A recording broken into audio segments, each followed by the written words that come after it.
Video like जरूर कर लीजिए और ऐसे वीडियो लगातार फ्री में पाने के लिए चैनल को तुरंत सब्सक्राइब कर लीजिए और बेल आइकन को जरूर टैप कर लीजिए ताकि आगे भी सारे वीडियो आपको मिलते रहे। यूट्यूब में फॉलो करते हैं तो प्लीज ये वाला फ्री टेलीग्राम चैनल जरूर ज्वाइन कर लीजिएगा। सारे नोटिफिकेशन सारे अपडेट यहीं पे आते हैं, ध्यान रखिए। तो दोस्तों यूपीएसआई यानी उत्तर प्रदेश में दरोगा की वैकेंसी, जिसका आप बहुत समय से इंतज़ार कर रहे हैं, 45 और 43 पोस्ट इसकी आ चुकी है। और रही बात इसकी नोटिफिकेशन की, ये ऑफिशियली देखिए Uttar Pradesh police recruitment board ने इसकी जानकारी साझा की है ट्विटर के माध्यम से, जो इसको अब एक्स कहते हैं।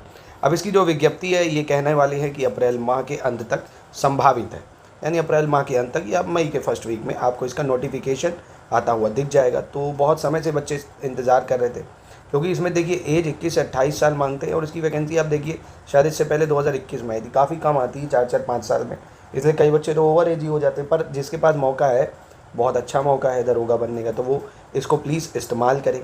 इसमें कितने सवाल आते हैं आइए उसको देख लेते हैं। उससे पहले आपके लिए ये जानकारी कि आप संपूर्ण तैयारी एकदम लेटेस्ट ऑफिशियल ट्रेंड पैटर्न की जो चल रही है उसी के हिसाब से आप स्टडी फॉर सिविल सर्विसेज में पूरा official recorded classes, fresh new videos, एकदम एग्जाम ओरिएंटेड सिलेक्शन मटेरियल साथ में दिया जाएगा, इवन करंट अफेयर्स, पूरा जीएस, कंप्यूटर, हिंदी, जीके सब कुछ। और टेस्ट सीरीज़ आपकी 30 फुल एंड टेस्ट सीरीज़ मिलेगी आपको शानदार प्रैक्टिस के लिए। अगर आप टेस्ट सीरीज़ अच्छे से लगा लेते हैं तो कितने सारे सवाल तो डायरेक्टली आपको इसी से ही आते हुए दिख जाएंगे। तो आराम से तैयारी मात्र 1500 रुपये में अभी से ही स्टार्ट करिए आप, क्योंकि पेपर जैसे ही नोटिफिकेशन आएगा फिर आपको ज़्यादा समय नहीं मिल पाता है तैयारी करने का। इसलिए अभी आप 2 घंटा भी आराम से पढ़ेंगे ना तो आराम से आपका सब कुछ कवर हो जाएगा। आइए इसका सिलेबस देख लेते हैं, मतलब पैटर्न देख लेते हैं दोनों। देखिए सबसे पहले सामान्य हिंदी की बात करें, इसमें 100 अंक की सामान्य हिंदी आती है और मूल विधि, संविधान, सामान्य ज्ञान 100 अंक का ये आता है आपका, ठीक है। और संख्यात्मक और मानसिक योग्यता परीक्षा ये 100 अंक की होती है। मानसिक अभिरुचि परीक्षा और बुद्धि लब्धि यानी रीजनिंग तार्किक परीक्षा 100 अंक की है, यानी टोटल एक ही पेपर होता है 400 नंबर का आपका। कितने नंबर का? 400 नंबर का आपका पेपर होता है। और इसमें समय आपको 2 घंटा मिलता है। कितना समय मिलता है? 2 घंटा मिलता है।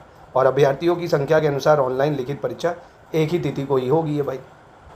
अब देखिए इसमें जो इंपॉर्टेंट चीज़ ध्यान रखने वाली वो ये कि प्रत्येक विषय में, जैसे हिंदी है ना 100 नंबर की, 35% अंक और ओवरऑल 400 में 50% अंक। यानी अगर मैं बात करूं जैसे ये 100 का है, ईच में आपको मिनिमम 35 नंबर कम से कम लाने होंगे। अगर किसी में बाई चांस मान लीजिए 30 ही हैं और सब में 60-60 है तो आप क्वालिफाई नहीं होंगे, मिनिमम 35 लाने हैं। और ओवरऑल 400 में 50% होने चाहिए, ठीक है। ये 2 कंडीशन होती हैं इस पेपर में। और इसमें देखिए किसी तरह की नेगेटिव मार्किंग नहीं होती है, ठीक है। अब शारीरिक क्षमता अगर देखें, ऊंचाई यानी हाइट आपकी कितनी होनी चाहिए, जैसे सामान्य, पिछड़ा वर्ग, अनुसूचित जाति, इसके लिए न्यूनतम हाइट जो है 168 सेंटीमीटर होनी चाहिए। और अनुसूचित जनजाति के लिए न्यूनतम ऊंचाई 160 सेंटीमीटर होनी चाहिए। चेस्ट की बात करेंगे अगर तो न्यूनतम सीने की माप 79 सेंटीमीटर और बिना फुलाने पर कम से कम 84 सेंटीमीटर होनी चाहिए। अनुसूचित जनजातियों के लिए 77 सेंटीमीटर और बिना फुलाने पर, और 82 सेंटीमीटर से कम नहीं होनी चाहिए फुलाने पर, ठीक है। यानी न्यूनतम 5 सेंटीमीटर सीने का फुलाना अनिवार्य है। तो ये तो हो ही जाता है सबका। हाइट देख लीजिएगा 168 सेंटीमीटर चाहिए। महिलाओं की हाइट की बात करें तो 152 सेंटीमीटर चाहिए, देखिए आप देख सकते हो, ठीक है। तो ये चीज़ें हैं। और अनुसूचित जनजाति की अब महिला है तो मात्र 147 सेंटीमीटर। पर महिला अभ्यर्थी के लिए न्यूनतम वजन 40 किलोग्राम है, इससे कम की महिला ना हो। और इसमें देखिए जो दौड़ होती है, शारीरिक दक्षता जो परीक्षा है उसमें सफल होने के लिए 4.8 किलोमीटर की दौड़ 28 मिनट में, और महिलाओं के लिए 2.4 किलोमीटर की दौड़ 16 मिनट में पूरी करनी होती है, ठीक है। तो इतनी चीज़ें बस आपको याद रखनी है और सब भूल जाइए। आप सिर्फ और सिर्फ अपनी पढ़ाई पे आ जाइए। अगर आप सीरियस हैं तो आज ही रजिस्ट्रेशन करा के क्लासेस एंजॉय करिए। डेली 2 घंटे का अपना टारगेट बनाइए, पढ़िए, बढ़िया टेस्ट है जो टेस्ट लगा के प्रैक्टिस कर लीजिए, सब हो जाए आपका। आराम से आप कट ऑफ निकाल ले जाएंगे, कोई ऐसी समस्या नहीं होगी आपको। हाँ, रही बात आप पूछेंगे इसका एग्ज़ाम, तो अगर देखिए अप्रैल एंड या मई में इसका नोटिफिकेशन होता है तो लगभग 4 से 5 महीने के अंदर इसका एग्ज़ाम हो जाना चाहिए, ठीक है।